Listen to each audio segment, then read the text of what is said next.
विद्यार्थी मित्रांनो, तुमच्यासाठी नवीन जॉब अपडेट घेऊन आलेली आहे। आरोग्य विभाग भरती 2025 ची नवीन भरती निघालेली आहे। ज्यांना कोणाला आरोग्य विभागामध्ये जॉब करायचा आहे तर हा व्हिडिओ त्यांच्यासाठीच आहे। हा व्हिडिओ शेवटपर्यंत पहा, तुमच्या संपूर्ण शंका दूर केल्या जातील। जसं की फॉर्म कशा पद्धतीने भरायचा, पगार किती असणार आहे, एज्युकेशन क्वालिफिकेशन काय लागणार आहे, अशा पद्धतीची संपूर्ण सविस्तर डिटेल या व्हिडिओमध्ये देण्यात येणार आहे। तर हा व्हिडिओ शेवटपर्यंत पहा, म्हणजेच तुम्हाला संपूर्ण सविस्तर माहिती कळेल। अशाच पद्धतीची नवनवीन माहिती पाहिजे असेल तर आमच्या चॅनलला सबस्क्राइब करा, बेल आयकॉनला प्रेस करा, लाईक करा, शेअर करा। चला तर मग आपण संपूर्ण सविस्तर माहिती डिटेलमध्ये पाहूया। बघा, आरोग्य विभाग भरती 2025 ची नवीन भरती निघालेली आहे। सोलापूर जिल्ह्यासाठी ही भरती असणार आहे। पद संख्या 7 जागांसाठी इथे भरती होणार आहे। वेतन तुम्हाला 60,000 ते 75,000 पर्यंत सॅलरी मिळणार आहे। अर्ज पद्धती तुम्हाला ऑफलाईन पद्धतीने करायची, संधी सोडू नका, लगेचच तुम्ही इथे अर्ज करू शकता। चला तर मग आपण संपूर्ण माहिती डिटेलमध्ये पाहूया। बघा, NHM 2025 राष्ट्रीय आरोग्य अभियान अंतर्गत इच्छुक आणि पात्र उमेदवारांकडून अर्ज मागवण्यात येत आहे। अर्ज हे ऑफलाईन पद्धतीने करायचे आहे। 5 डिसेंबर 2025 पर्यंत तुम्ही अर्ज करू शकता। विभागाचे नाव काय आहे, आरोग्य विभाग या अंतर्गत ही भरती निघालेली आहे। पद संख्या काय आहेत, 7 जागांसाठी ते भरती होणार आहे। पदाचे नाव काय आहे, पब्लिक हेल्थ मॅनेजर, प्रयोगशाळा तंत्रज्ञ, क्षयकिरण तंत्रज्ञ, फार्मासिस्ट या पदासाठी इथे भरती होणार आहे। वयोमर्यादा तुम्हाला इथे कमाल 61 वर्षापर्यंत तुम्ही इथे अर्ज करू शकता। कोण अर्ज करू शकतात तर महाराष्ट्र राज्यातील उमेदवार इथे अर्ज करू शकतात। अनुभव किंवा फ्रेशर उमेदवार इथे अर्ज करू शकतात का तर हो, अनुभवी आणि फ्रेशर उमेदवार इथे अर्ज करू शकतात। अर्ज पद्धती ऑफलाईन पद्धतीने तुम्हाला इथे अर्ज करायचं आहे। वेतन तुम्हाला इथे 60,000 ते 75,000 पर्यंत तुम्हाला इथे सॅलरी मिळणार आहे। अर्ज फी राखीव प्रवर्गातील उमेदवारांसाठी 150 रुपये इथे अर्ज फी असणार आहे आणि राखीव प्रवर्गातील उमेदवारांसाठी 100 रुपये इथे अर्ज फी असणार आहे। नोकरीचे प्रकार कसे आहे, कॉन्ट्रॅक्ट बेसिस कंत्राटी स्वरूपाची इथे भरती असणार आहे। निवड प्रक्रिया वॉक इन इंटरव्ह्यूद्वारे केली जाणार आहे। अर्ज पाठवण्याचा पत्ता सुद्धा इथे दिलेला आहे। आरोग्य मुख्य विभाग, प्रशासकीय इमारत, सोलापूर महानगरपालिका सोलापूर या अंतर्गत किंवा या ॲड्रेसवरती तुम्हाला इथे अर्ज हा करायचा आहे। तारीख बघा सुरू झालेली आहे। अर्ज करण्याची शेवटची तारीख आहे 5 डिसेंबर 2025 पर्यंत तुम्ही इथे अर्ज करू शकता। अधिकृत वेबसाईट सुद्धा इथे दिलेली आहे। या वेबसाईटवरती जाऊन तुम्ही संपूर्ण सविस्तर माहिती पाहू शकता। नोकरीचे ठिकाण कुठे आहे तर सोलापूर जिल्ह्यामध्ये ही नोकरी असणार आहे। त्यानंतर आपण संपूर्ण सविस्तर माहिती PDF नोटिफिकेशनमध्ये पाहूया। एज्युकेशन क्वालिफिकेशन काय लागणार आहे आणि फॉर्म कशा पद्धतीने भरायची, संपूर्ण माहिती आपण PDF नोटिफिकेशनमध्ये पाहूया। तर व्हिडिओ शेवटपर्यंत पहा। सोलापूर महानगरपालिका सोलापूर विभाग या अंतर्गत ही भरती निघालेली आहे। जाहिरात प्रसिद्ध करण्यात आलेली आहे। कुठल्या पदासाठी आहे आणि किती जागा आहेत ही संपूर्ण माहिती आपण इथे पाहूया। 27/11/2025 ते 5/12/2025 पर्यंत अर्ज स्वीकारण्यात येणार आहे। सकाळी 10 ते 5 वाजेपर्यंत इथे अर्ज करू शकता। आणि कुठल्या ॲड्रेसवरती तुम्हाला अर्ज करायचा आहे, आरोग्य विभाग सोलापूर महानगरपालिका सोलापूर या ॲड्रेसवरती तुम्ही अर्ज हा करू शकता। आणि ही संपूर्ण जी पदे आहेत ती पदे आहेत जी कंत्राटी स्वरूपाची आहेत आणि इथे अर्ज हा तुम्हाला करायचा आहे। पदाचे नाव काय आहे, पब्लिक हेल्थ मॅनेजर।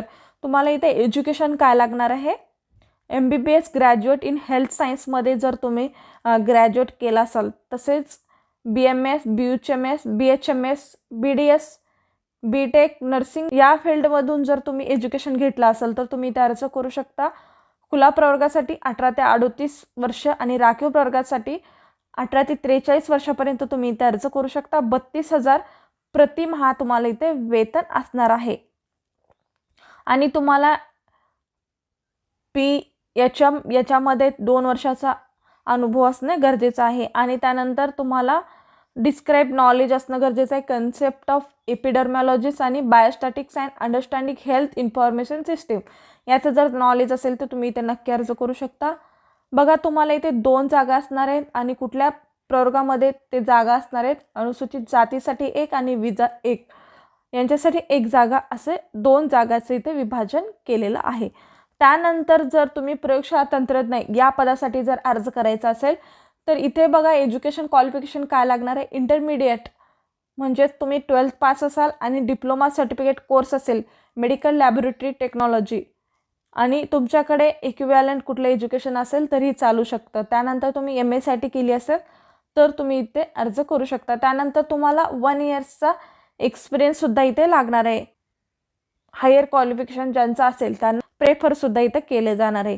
59 वर्षापर्यंत तुम्ही इथे अर्ज करू शकता. पदाचे मानधन बघा 17,000 प्रतिमाह तुम्हाला इथे वेतन मिळणार आहे. त्यानंतर बघा इथे एक जागा आहे अनुसूचित जातीसाठी, ती एक जागा आहे. त्यानंतर बघा प्रयोगशाळा तंत्रज्ञ UPHC याच्यामध्ये तुमची इथे इथे जागा आहेत. म्हणजेच प्रयोगशाळा तंत्रज्ञ यांच्यासाठी जागा आहेत. शैक्षणिक अर्हता म्हणजेच एज्युकेशन क्वालिफिकेशन काय लागणार आहे, इंटरमिडिएट म्हणजे 12th पास असणं गरजेचं आहे. Diploma certificate in medical laboratory technology आणि इक्विव्हॅलंट एज्युकेशन असेल तरी तुम्ही इथे अर्ज करू शकता. आणि MA असणं गरजेचं आहे. आणि तुम्हाला 1 वर्षाचा एक्सपिरियन्स असणं गरजेचं आहे. त्यानंतर तुम्ही जर हायर एज्युकेशन असाल तर त्यांना प्रेफर केलं जाणार आहे. इथे सुद्धा 59 वर्षापर्यंत तुम्ही इथे अर्ज करू शकता. 17,000 प्रतिमाह तुम्हाला वेतन मिळणार आहे. आणि पदसंख्या किती आहे, 2 जागांसाठी इथे भरती होणार आहे. त्यामध्ये अनुसूचित जातीसाठी 1 जागा असणार आहे आणि भजक साठी 1 जागा असणार आहे. नेक्स्ट पद आहे फार्मासिस्ट. यांच्यासाठी बघा एज्युकेशन इथे काय लागणार आहे, डिग्री और diploma pharmacy recognised university plus MA असणं गरजेचं आहे. आणि त्यानंतर 1 इयर्स एक्सपिरियन्स असेल तर तुम्ही इथे अर्ज करू शकता. 59 वर्षापर्यंत तुम्ही इथे अर्ज करू शकता. प्रतिमाह 17,000 इथे तुम्हाला सुद्धा वेतन मिळणार आहे. आणि एक जागा आहे आणि ती 1 जागा खुल्या प्रवर्गासाठी इथे असणार आहे. एक्सरे टेक्निशियल यांच्यासाठी सुद्धा इथे जागा आहे. 12th diploma in radiology x ray असेल. 59 वर्षापर्यंत तुम्ही इथे अर्ज करू शकता. 17,000 प्रतिमाह तुम्हाला इथे वेतन दिलं जाणार आहे. एकूण 1 जागा आहे आणि ते खुला प्रवर्गासाठी जागा असणार आहेत. अटी शर्तीसुद्धा दिलेल्या आहेत. एकवट मानधन म्हणजे इथे कंत्राटी आणि एकवट मानधन असणार आहे. म्हणजे तुमच्या पगारीमध्ये वाढ होणार नाही आहे. आणि तुम्ही 27/11/2025 ते 5/12/2025 सकाळी 10 ते दुपारी 5 पर्यंत अर्ज करायचा आहे. आणि त्यानंतर तुम्ही इथे मुलाखतीसाठी सुद्धा जायचं आहे. त्यानंतर बघा तुम्हाला इथे काय माहिती दिलेली ते तुम्ही पाहू शकता. तुम्हाला अर्जासोबत कुठले कुठले डॉक्युमेंट्स जोडायचे आहेत ती सुद्धा माहिती इथे दिलेली आहे, ते तुम्ही पाहू शकता. अशा पद्धतीने तुम्हाला ही माहिती दिलेली आहे. त्यानंतर बघा तुम्हाला इथे अर्जाचा नमुना दिलेला आहे. हा अर्जाचा नमुना तुम्ही डाउनलोड करायचा आहे. याच्यामध्ये संपूर्ण सविस्तर माहिती काळजीपूर्वक भरायची आहे. आणि जेव्हा केव्हा तुम्ही वॉक इन इंटरव्ह्यूसाठी जाताय म्हणजे केव्हा म्हणजेच 5 तारखेपर्यंत 5 डिसेंबरपर्यंत तुम्हाला हा अर्ज सबमिट करायचा आहे. तर तुम्ही तेव्हा हा अर्जसुद्धा घेऊन जायचा आहे. त्यासोबत तुमचे जे डॉक्युमेंट्स सांगितलेले आहेत ते सुद्धा डॉक्युमेंटची प्रतसुद्धा ह्यासोबत जोडायची आहे. बघा हा फॉर्म कशा पद्धतीने भरायची ही माहिती पाहूया. इथे तुमचा फोटो लावायचा आहे, पदाचे नाव, बँकेचे नाव, DD क्रमांक म्हणजे तुम्हाला इथे अर्ज फी असणार आहे त्याची DD काढायची आहे. तुम्ही तुमच्या कॅटेगरीमधून किती DD आहे ते पाहू शकता. त्यानुसार तुम्ही DD लावायची आहे. उमेदवारांचे संपूर्ण नाव, उमेदवाराच्या नावामध्ये बदल झाला असेल तर ते नाव लिहायचं आहे. उमेदवारांच्या वडिलांचे किंवा पतीचे नाव टाकायचं आहे. जन्मतारीख, त्या दिवशी तुम्हाला कधी किती दिवस झालेले आहेत ते सुद्धा इथे टाकू शकता. अक्षरी टाकायचं आहे. उमेदवारांचा पत्ता इथे टाकणं गरजेचं आहे. मोबाईल क्रमांक टाकायचा आहे. त्यानंतर रहिवाशी आहे का तर आहे करायचं आहे. आणि जातीचे प्रमाणपत्र आहे तर हा सुद्धा तुम्हाला इथे करायचं आहे. जातीचे प्रवर्ग, कुठल्या जातीमधून तुम्ही फॉर्म भरताय, जातीचे नाव आणि अर्जदारांचे जातीचे प्रवर्ग हे सुद्धा तुम्हाला इथे टाकायचं आहे.